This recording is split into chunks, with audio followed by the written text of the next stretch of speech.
Disclaimer: Lore Olympus is a retelling slash reimagining of the Greek story of Hades and Persephone.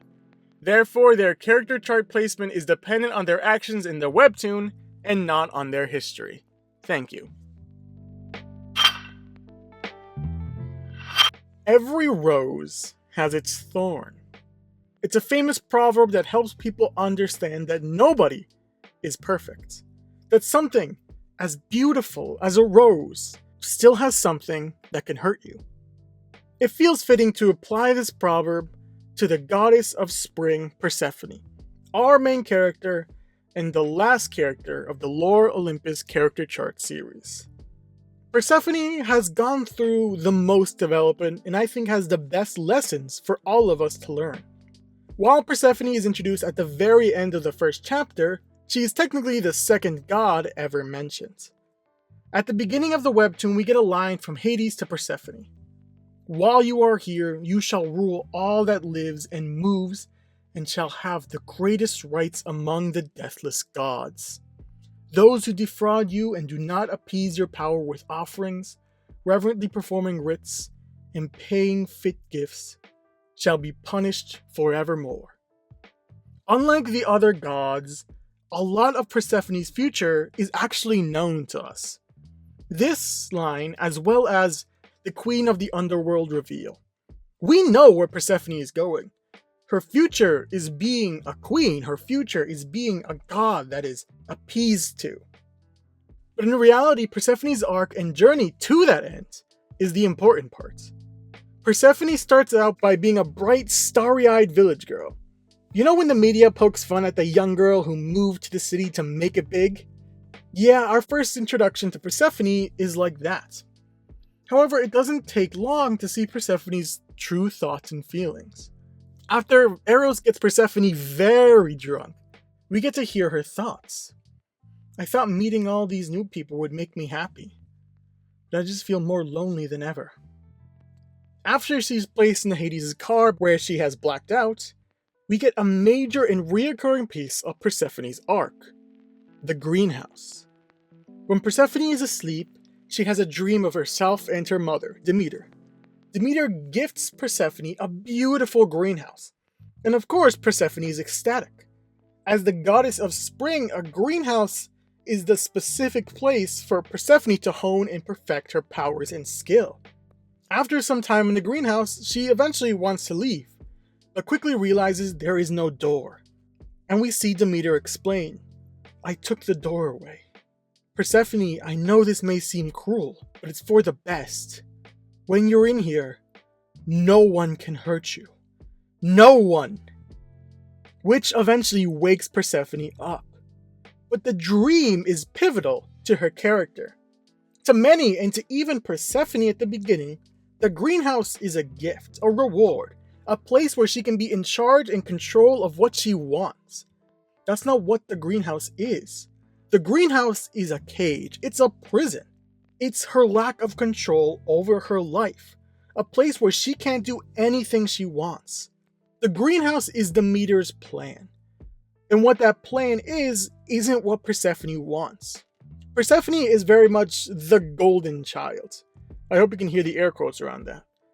I'm sure many of you know what I mean by that though. Demeter expects a lot out of her daughter.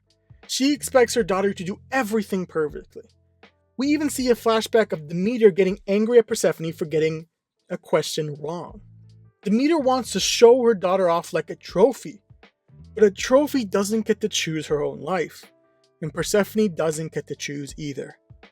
Demeter places Persephone in a glass cage to show her off to the world and how amazing and wonderful her daughter is. But by controlling her life, by making her choose the goddess of eternal maidenhood, or Togam, by making her do all these tests and quizzes and such. But if you aren't aware that stress and constant helicoptering doesn't make a child great. In fact, it makes a child want to get out, want to release that stress, want to feel better, and they do it any way they can, which is what Persephone wants, or I guess chooses. Enter Apollo, and enter another disclaimer. This part of the video contains themes of sexual trauma that may be upsetting for some viewers. Now, I've already done a video on Apollo, the icard in the corner, so I'm quickly gonna brush aside what he's done and focus on the main thing. After Apollo tries and fails at flirting with Persephone, he just goes for it, eventually pressuring Persephone into having sex with him. This is, plain and simple, a rape scene. But what's more interesting is how little this scene shows. Of course, it makes sense, it doesn't show anything that explicit, but what it does show is the greenhouse. During the process, this is the only moment where the greenhouse doesn't appear in a dream.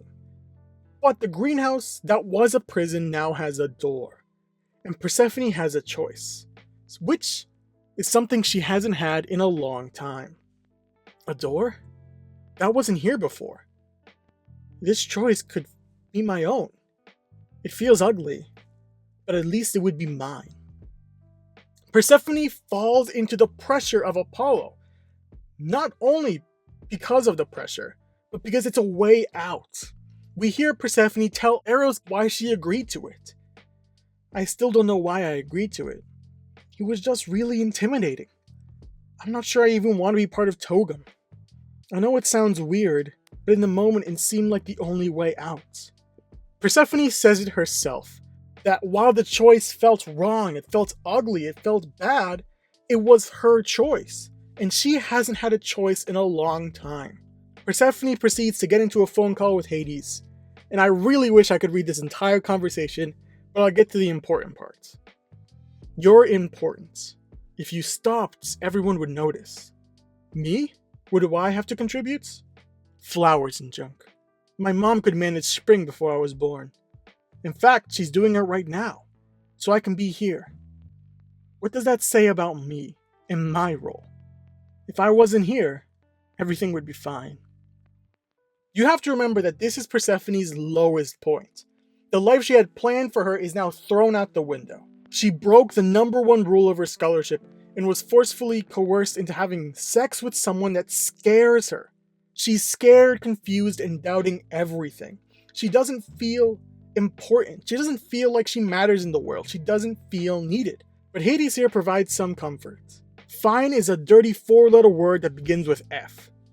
I'm very familiar with Demeter's version of spring.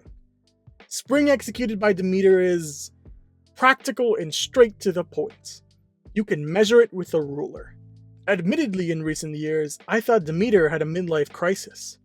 Spring seemed completely different, savage and unpredictable. It was beautiful. And it's been you all along.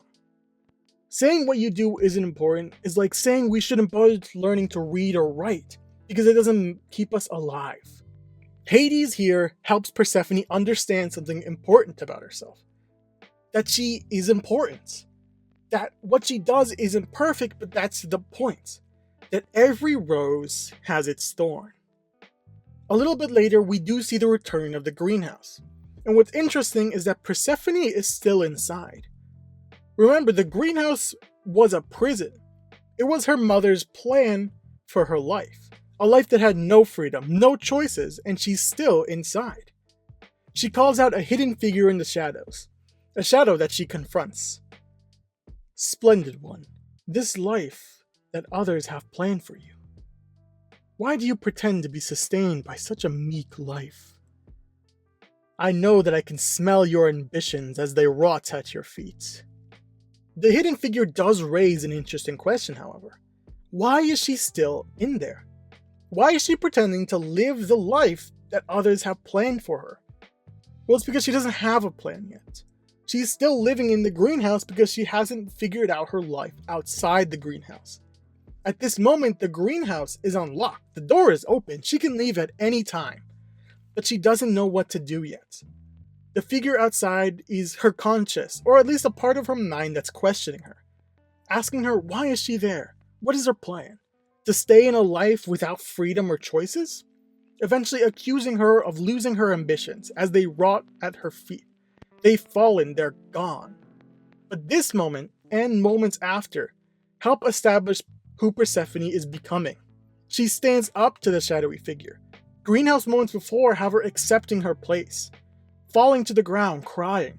But here, she finally stands up for herself, calling out the shadowy figure, even cutting him off. Persephone proceeds to stand up against people like Apollo and even the photography guy. And while there are moments like her letting Minos get away with sending her to Tower 4, and even their relationship, Persephone continues to grow and become stronger. Physically by creating life where there shouldn't be life, and emotionally by talking to her crush and telling him her feelings, even making rules of their relationship.